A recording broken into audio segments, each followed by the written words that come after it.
Halo Sobat Wartanesia, kembali lagi di channel Warta F1 Indonesia. Kali ini kita akan membahas mengenai apa aja sih perubahan regulasi F1 untuk musim 2023 dan seterusnya. Berikut pembahasannya. Setelah mengadakan pertemuan dengan World Motorsport Council, FIA mengumumkan serangkaian perubahan regulasi dan klarifikasi Formula One mulai musim 2023 dan seterusnya. Apa aja regulasi yang telah dikeluarkan? Berikut penjelasannya.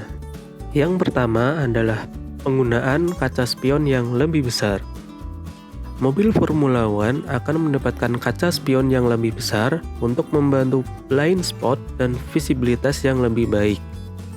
Pengguna kaca spion yang lebih besar ini dimulai musim depan, yaitu tahun 2023 dan seterusnya. Perubahan tersebut resmi diumumkan oleh FIA dan World Motorsport Council pada tanggal 20 Oktober 2022 di London, di mana kedua belah pihak tersebut bertemu untuk membahas perubahan aturan dan klarifikasi untuk musim depan. Peningkatan ukuran kaca spion terjadi dikarenakan beberapa tim telah menguji kaca spion yang lebih besar selama sesi latihan tahun ini. Hal ini ditujukan agar membantu visibilitas pembalap yang lebih baik dan meningkatkan pembacaan layout sirkuit oleh pembalap. Regulasi yang kedua adalah mengatur tentang roll hoop. Nah, apa itu roll hoop? Roll hoop merupakan sebuah struktur yang dipasang tepat di belakang atas pembalap. Biasanya bentuknya agak runcing kayak gini nih yang digambar. Rencananya roll hoop ini akan diperkuat setelah penyelidikan atas kecelakaan yang melibatkan Zhou Guanyu dan George Russell di GP Inggris. Seperti yang kita ketahui bahwa roll hoop pengemudi Alfa Romeo tersebut gagal berfungsi dengan baik ketika mobilnya terbalik, bahkan sampai terseret di gravel dan pada akhirnya baru bisa berhenti setelah menabrak barier. Regulasi yang ketiga membahas mengenai masalah prosedural. Hal ini terjadi saat GP Jepang yang mana terjadi insiden sebuah truk yang masuk berada di pinggir lintasan. Tentu saja ini bukanlah masalah yang sepele karena kejadian tersebut bisa membahayakan pembalap. Seperti yang dialami oleh Jules Bianchi pada tahun 2014, di mana dia mengalami kecelakaan fatal setelah menabrak truk yang telah melakukan evakuasi mobil F1.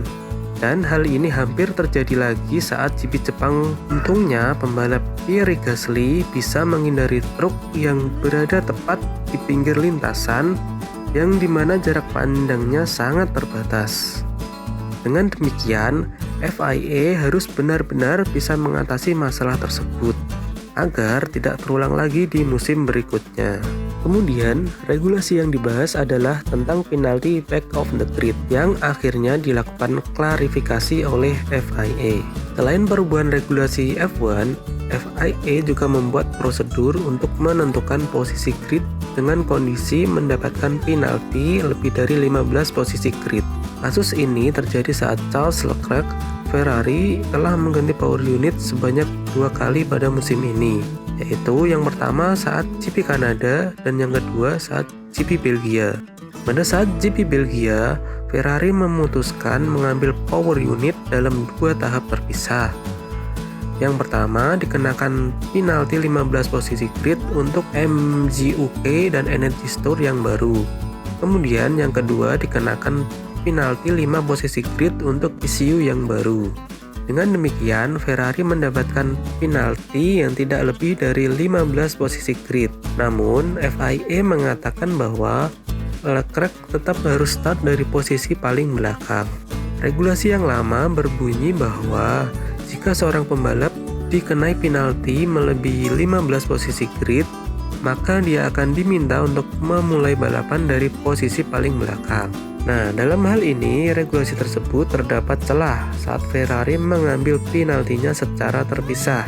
Berdasarkan regulasi tersebut, seharusnya Leclerc tidak dikenakan penalti back of the grid, karena pada kenyataannya dia memperoleh penalti yang tidak lebih dari 15 posisi grid. Karena pada saat itu, ada sebanyak 6 pembalap yang melakukan penggantian power unit baru. Sehingga posisi grid Leclerc seharusnya ditentukan berdasarkan hasil kualifikasi dari keenam pembalap tersebut. Pada musim 2023 dan seterusnya telah diperjelas regulasi terkait hal tersebut. Regulasi yang baru mempertegas bahwa jika seorang pembalap telah mendapatkan penalti lebih dari 15 posisi grid atau telah mendapatkan penalti back of the grid, maka pembalap tersebut harus mulai dari posisi paling belakang. Kemudian jika pembalap mendapatkan penalti 15 atau kurang posisi grid, maka posisi start ditentukan berdasarkan hasil kualifikasi. Regulasi yang terakhir membahas mengenai meninggalkan mobil saat balapan. Masalah ini terjadi saat Russell meninggalkan mobilnya ketika terlibat kecelakaan dengan Zhou di GP Inggris. Lagi-lagi insiden ini menjadi sorotan di Formula One. Selain dari penggunaan roll hoop tim Alfa Romeo yang bermasalah, Russell meninggalkan mobilnya di lintasan untuk melihat kondisi Zhou yang saat itu mobilnya terbalik karena bersenggolan dengan W13 miliknya.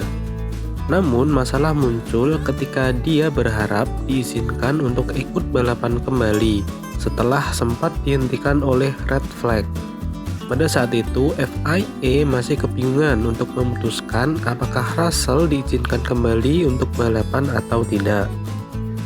Versi baru regulasi F1 untuk 2022 dan 2023 menyatakan bahwa jika seorang pembalap meninggalkan mobilnya selama sesi Formula One, maka akan dianggap keluar dari sesi tersebut. Artinya tidak ada pembalap yang dibolehkan untuk melanjutkan balapan, kecuali jika ada red flag. Namun, regulasi tersebut menyatakan bahwa pembalap dalam keadaan luar biasa dapat diizinkan untuk balapan kembali. Kondisi ini berlaku jika pembalap meninggalkan mobilnya di lintasan selama sesi red flag, tetapi dengan syarat tidak ada masalah mekanis atau kerusakan pada mobil. Kemudian ditambahkan dengan kejadian di Silverstone tersebut, yaitu jika pembalap tidak mengalami cedera setelah terjadi kecelakaan. Dengan demikian, diharapkan tidak ada lagi kebingungan jika kondisi itu terjadi lagi di musim F1 berikutnya. Demikian beberapa regulasi F1 yang akan diterapkan pada musim 2023 dan seterusnya. Dukung terus channel Warta F1 Indonesia dan nantikan konten menarik seputar F1 lainnya. Jangan lupa like, komen, dan subscribe ya. Terima kasih.